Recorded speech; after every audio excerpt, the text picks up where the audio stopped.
Checkpoint Maths. Today's topic is angle properties. For calculating unknown angles, we have to use some geometrical properties. First one about a polygon. The sum of the interior angles of any polygon is 180 multiply n minus 2, where n is the number of sides of the polygon. Here the shapes given, there is 3 examples are given there. First one, the number of sides, 1, 2, 3, 4, 5 sides are there. Inside will be 5 minus 2, it means n minus 2. N is 5, so subtracting 2 from 5, so it means the answer will be n minus 2. It is 3 triangles must be inside the polygon. So total angle of a triangle is 180. So if you want to find out the sum of the polygon, 180 multiply n minus 2. Remaining shapes also we can do like this. The number of sides here it is 4. 4 minus 2, it is 2 triangles. So 2 into 180, total 360 means it's a quadrilateral 4-sided. Answer will be 360. The same way we can do other shapes also. So sum of interior angles of a polygon will be 360. Polygon means a closed 2-dimensional shape bounded by straight lines. Next one, the sum of the exterior angles of any polygon is 360, means outside angles of any polygon is 360. As can be seen, the number of triangles, the number of the exterior angle, that is A, B, C, D, E and F are the exterior angles.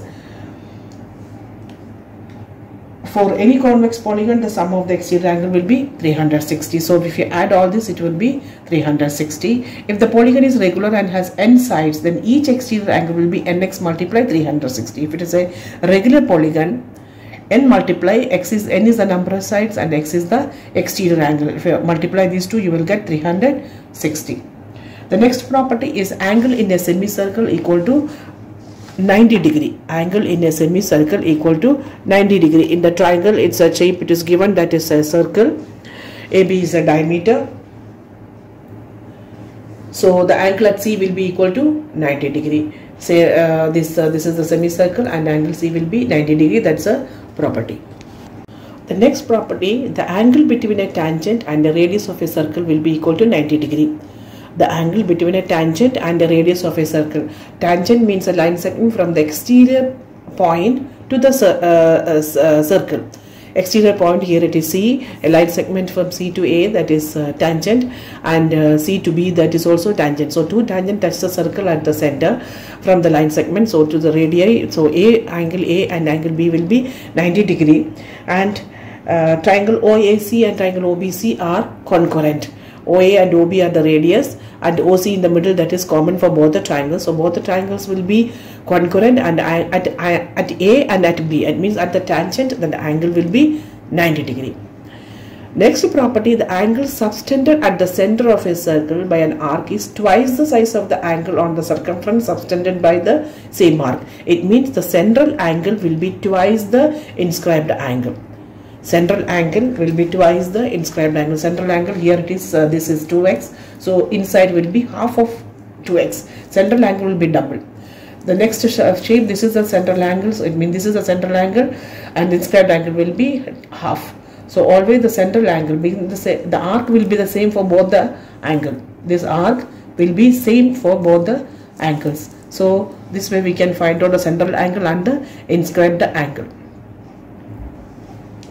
Next one, angles in the same segment of a circle. Angles in the same segment of a circle. It means this is a segment, that is the central angle, that will be 2x. So inscribed angle.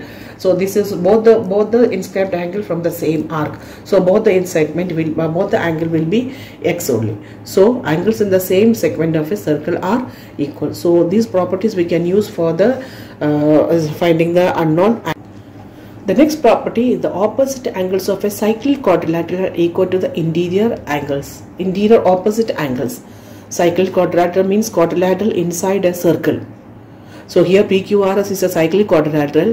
The opposite angles are supplementary. It means angle P and angle R will be, while adding it will be 180, and R plus T, it means here R plus T will be while adding it will be 180 because linear pair. So if you are doing both the equations, so angle P will be equal to angle T.